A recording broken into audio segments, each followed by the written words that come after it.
Good morning. போன IE industrial electronics பொறுத்தளவுக்கு first 2 units mister வெங்கலக்காலை ஹச்ஓடி இன்சார்ஜ் எடுத்திருந்தாரு. தேர்ட் யூனிட்லேருந்து நான் போகிறேன். அதில் இப்போ நம்ம ஃபஸ்ட் யூனிட் பொறுத்தளவுக்கு என்னங்கிறது, செகண்ட் என்னங்கிறது நீங்கள் எந்த படிச்சீங்க, ரெக்டிஃபயர்ஸ் படிச்சீங்க. ஃபஸ்ட்டு வந்து பேசிக் என்ன அப்படிங்கிறது, காம்பனன்ட்ஸ் என்ன காம்பனன்ட்ஸ் வந்து ஃபஸ்ட் யூனிட் பார்த்துருக்கேன். செகண்ட் யூனிட் பொறுத்தளவுக்கு கன்வெர்ட்டர்ஸ், தட் இஸ் ரெக்டிஃபயர்ஸு, கன்வெர்ட்டர்ஸ் பார்த்துருக்கோம்.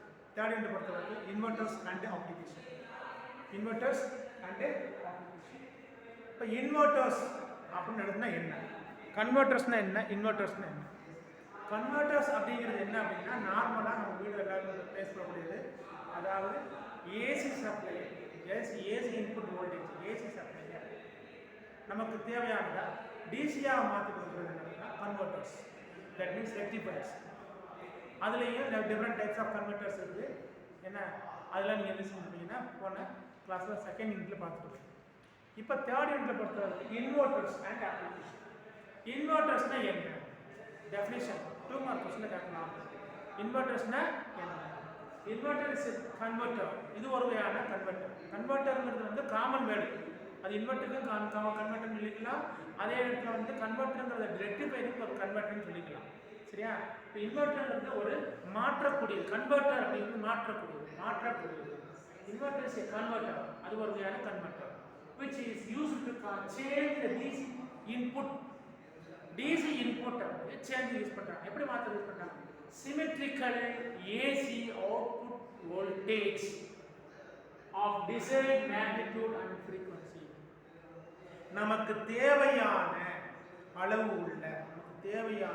உள்ள ஃப்ரீக்வன்சி உள்ள ஒரு ஏசி வோல்டேஜாக மாற்றக்கூடியது. அதாவது கொடுக்கக்கூடிய டிசி இன்புட் வோல்டேஜை நமக்கு தேவைக்கு தகுந்தாற்போல் இருக்கக்கூடிய, நமக்கு தேவைக்கு தகுந்தாற்போல் உள்ள வோல்டேஜ், எவ்வளோ வோல்டேஜ் மற்றும் ஃப்ரீக்வன்சியை நம்ம மாற்றி ஏசி வோல்டேஜாக மாற்றி கொடுக்கக்கூடிய ஒரு கன்வெர்ட்டர், ஒரு எலக்ட்ரானிக் சர்க்கியூட். அதுதான் என்ன சொல்கிறாங்க அப்படின்னா இன்வெர்ட்டர்ஸ் அப்படின்னு மறுபடியும் சொல்கிறேன், எல்லாம் கற்றுக்கிறத.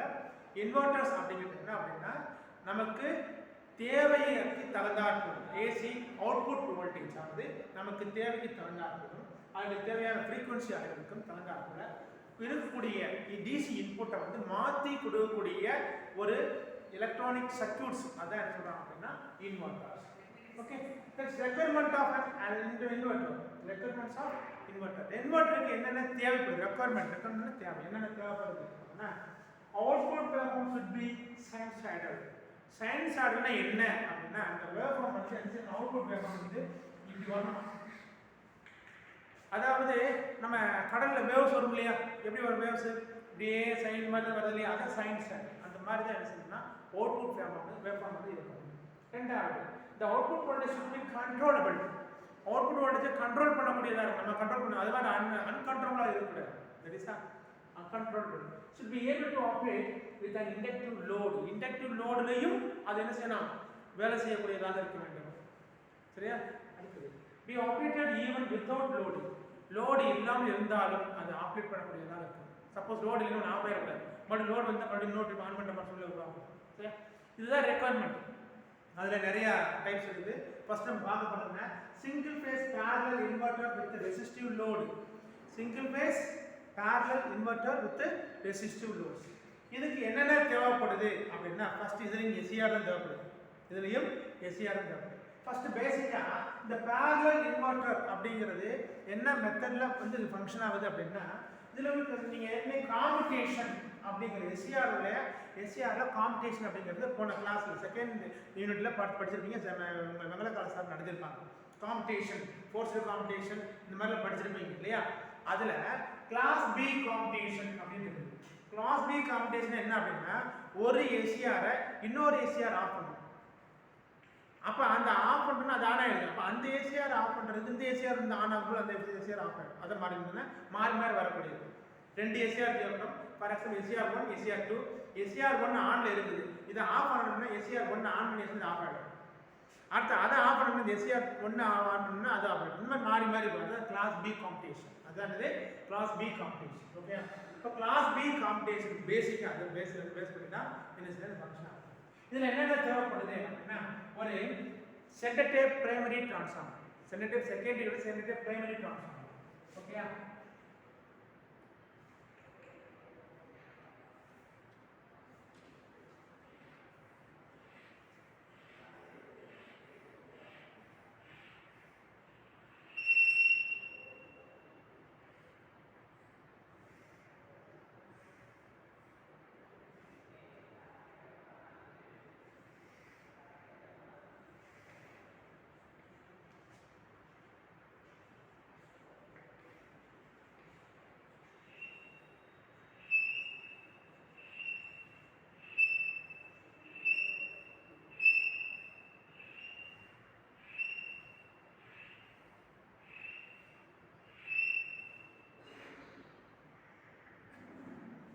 இப்போ centre tap primary transformer, this is primary, this is secondary. இது பிரைமரி, இது secondary. Okay, centre tap primary transformer.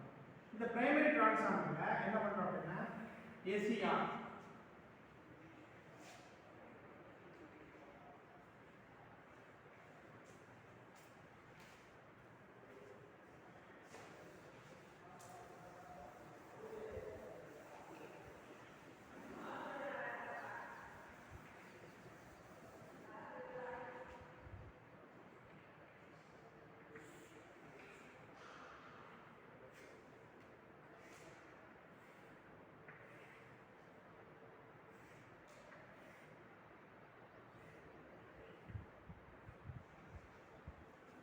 same thing here also.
எதுக்கு நம்ம முன்னாடி வரையில தப்பா வரையக்கூடாது. நீங்க வந்து புரியுதுங்கிறத முன்னாடி போர்டில் வரைஞ்சிருக்கேன். புரியுதா?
சரி கவனி.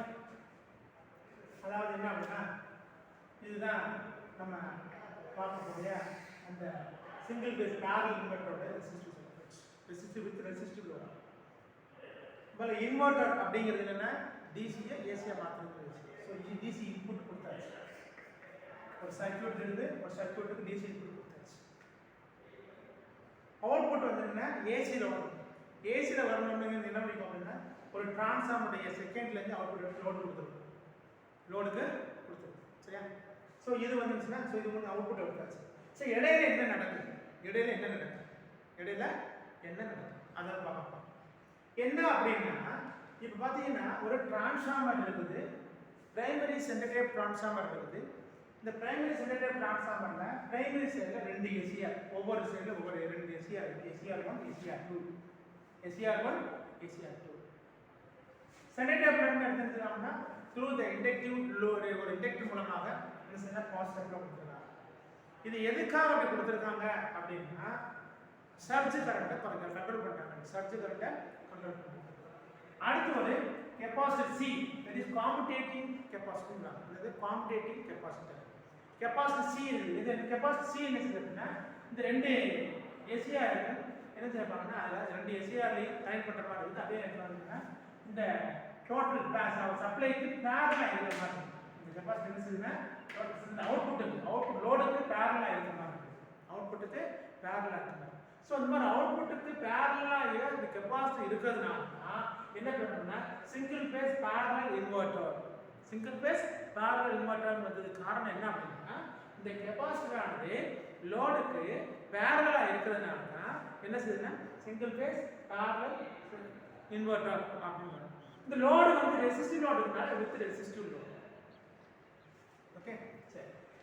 இதுல என்ன மாதிரி ஃபங்க்ஷன் ஆகுது அப்படின்னா இது வந்து கிளாஸ் பி காம்படிஷன் தான் இந்த எஸ்சிஆர் இது பேசிக்காக ஃபங்க்ஷன் ஆகுது. இப்போ எப்படி ஃபங்க்ஷன் ஆகுதுங்கிறத பார்ப்போம். ஃபர்ஸ்ட் என்ன செய்யணும் அப்படின்னா இந்த டிரான்சிஸ்டர் சாரி இந்த எஸ்சிஆர் T1 எஸ்சிஆர் 1 அதாவது T1 இது எஸ்சிஆர் 2 that means T2. இந்த எஸ்சிஆர் T1 க்கு என்ன செய்யணும்னா ஃபர்ஸ்ட் நான் ட்ரிகரிங் பல்ஸ் கொடுக்குறேன். என்ன செய்றேன்? ட்ரிகரிங் பல்ஸ் கொடுக்குறேன். ட்ரிகரிங் பல்ஸ் கொடுக்கும்போது என்ன செய்யுது அப்படின்னா ஏற்கனவே இந்த கெப்பாசிட்டி எந்த மாதிரி இருக்குதுன்னு பாருங்க. என்ன செய்யுது இந்த எஸ்சிஆர் T1 போல தான் மைனஸ் இருக்குது, பொலாரிட்டி இருக்குது, இங்க பிளஸ் பொலாரிட்டி இருக்குது. அப்ப இத ஆன் பண்ண உடனே என்ன ஆகுது யோசிச்சு பாருங்க. முதல்ல இனிஷியலி இந்த பாசிட்டிவ் சப்ளை ஆன் பண்ணி இது வரைக்கும் வந்து நிக்குது, அப்படியே மைனஸ் இருந்துச்சு இங்க நிக்குது. எனக்கு இது சின்ன ஓபன் சுவிட்ச் மாதிரி இருக்குது. எஸ்சிஆர் சின்னதா நதிங் பட் சுவிட்ச் மாதிரி இருக்குது. இப்போ நான் இந்த ட்ரிகரிங் பல்ஸ் கொடுத்த உடனே என்ன செய்யுது இந்த பாசிட்டிவ் பல்ஸ் இங்க வருது, இங்க வருது. So the circuit will be closed. Circuit சிஸ்டமா க்ளோஸ் ஆயிடுது. ஆனா அதே நேரத்துல இங்க என்ன ஆயிருக்கு அப்படின்னா இந்த கெப்பாசிட்டர் வந்து இங்க மைனஸ் இங்க பிளஸ் இருக்கு, இங்க மைனஸ் இங்க பிளஸ் இருக்கு, இது மைனஸ் இங்க பிளஸ் இருக்கு. சரியா? இப்போ இங்க மைனஸ் பிளஸ் இருக்கிறதுனால என்ன இந்த கெப்பாசிட்டர் என்ன செய்யணும்னா மைனஸ் VDC, இந்த வோல்டேஜ் கூட டபுள் மடங்கு DC input voltage, that means dVDC. இந்த VDC போல இந்த வோல்டேஜ் போல டபுள் மடங்கு வோல்டேஜ் சார்ஜ் பண்ணிருக்கு. அது மைனஸ் VDC ல இருந்து என்ன பிளஸ் VDC வரைக்கும் என்ன அப்படியே சார்ஜ் பண்ணும். அடுத்து என்ன செய்யணும்னா எப்போ இந்த காம்படேட் பண்றோமோ அது வரைக்கும் என்ன கண்டிஷன் இருக்கு, அது வரைக்கும் இது கண்டிஷனா இருக்கு. அதே மாதிரி இங்க வந்து சில கொடுக்கும்போது இந்த வோல்டேஜ் இந்த கரண்ட் ஆனது வெளியே இந்த வழியாக போகுது இல்லையா? அப்ப இந்த ஒரு போர்ஷன்ல என்ன செய்யணும்னா கரண்ட் பாஸ் ஆகுது, இந்த ஒரு போர்ஷன்ல வந்து கரண்ட் பாஸ் ஆகல. அப்படி வெளியே பாஸ் ஆகுது இந்த சொன்னா இது அப்படியே இருக்குது. இந்த செகண்ட்ல இந்த வோல்டேஜ் அப்படியே இருக்குன்னா செகண்ட்லயும் இன்டியூஸ் ஆகுது. எப்படி அப்படின்னா VDC வோல்டேஜ் வந்து மைனஸ் VDC வந்து பிளஸ்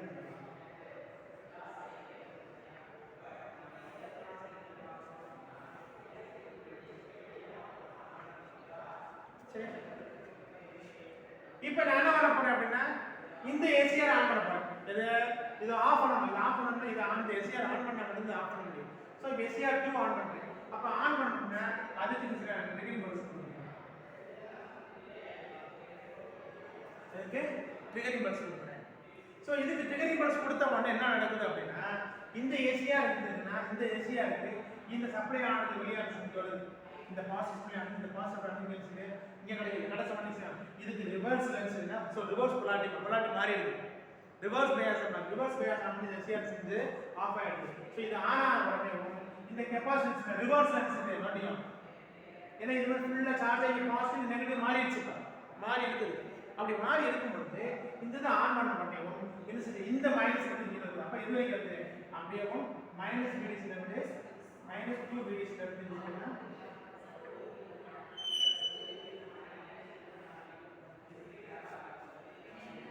அதே வோல்டேஜ் இப்போ இந்த சைடு வரும். முதல்ல இந்த சைடு உள்ள வோல்டேஜ்னால இங்க செகண்ட் ரெடியூஸ் ஆச்சு. இப்போ இந்த சைடு கரண்ட் ஆகும். கரண்ட் இந்த சைடு கரண்ட் ஆகும். சோ மிக்ஸ் ஆகுது.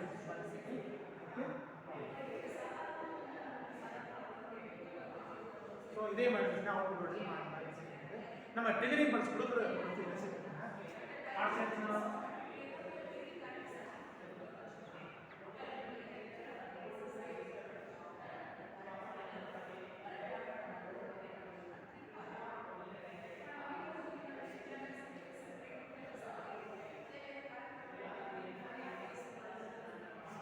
இந்த மாதிரி இருக்குன்னா அவுட்புட் வோல்டேஜ் மாறும். ஓகே. சோ இந்த மாதிரி இருக்குது. ரெசிஸ்டிவ் லோடுனால இது எந்த மாற்றமும் வருது. இண்டக்டிவ் லோட் என்ன செய்யுது அப்படின்னா அது வந்து என்ன செய்யுது அப்படின்னா லேகிங் ஆகும். இண்டக்டிவ் இருந்துச்சுன்னா லேகிங். ஓகே. இப்போ புரியுதா? மறுபடியும் என்ன செய்யணும் அப்படின்னா ஒரு பிரைமரி செலக்டிவ் டிரான்ஸ்ஃபார்மர் இருக்குது. இந்த டிரான்ஸ்ஃபார்மர் இருந்துச்சுன்னா பிரைமரி வந்து டிரான்சிஸ்டர் இருக்குது. எஸ்சிஆர் இருக்குது. ஒன்று எஸ்சிஆர் 1 எஸ்சிஆர் 2 அதில் வந்து செலக்டிவ் அப்படின்னு ஒரு இண்டக்டர் இருக்குது. அது வந்து சர்ஜ் கரண்ட் அரஸ்ட் பண்ணுறது. அடுத்து என்ன பண்ணுறாங்கன்னா இந்த லோடுக்கு பேரலாக 2 எஸ்சிஆருக்கு நடுவில் அடிச்சிட்டாங்கன்னா என்ன செய்ய ஒரு கெப்பாசிட்டர் வைக்கணும். அதாவது என்ன பிரைமரி டிரான்ஸ்ஃபார்மர் இருக்குது. டிரான்ஸ்ஃபார்மர் பிரைமரி டிரான்ஸ்ஃபார்மர் அது ரெண்டுக்கும் அக்ராஸாக ஒரு கெப்பாசிட்டர். இந்த கெப்பாசிட்டர் பேர் என்னன்னா காம்படேட்டிவ் கெப்பாசிட்டர். இது வந்து கிளாஸ் பி காம்படேஷன் பேஸ் பண்ணி தான் இருந்துச்சுன்னா ஃபங்க்ஷன் ஆகும். கிளாஸ் பின்னு என்ன அப்படின்னா ஒரு எஸ்சிஆரை வந்து ஆஃப் பண்ணுறதுக்கு இன்னொரு எஸ்சிஆர் ஆன் பண்ணால் அந்த எஸ்சிஆர் இருந்துச்சுன்னா இன்னொரு எஸ்சிஆர் மாற்றி ஆஃப் பண்ணுறது. இந்த மாதிரி தான் இது கிளாஸ் பி காம்படேஷன். இப்போ என்ன பண்ணுறோம் அப்படின்னா எப்படி ஃபங்க்ஷன் ஆகுது பார்த்துக்கோங்க.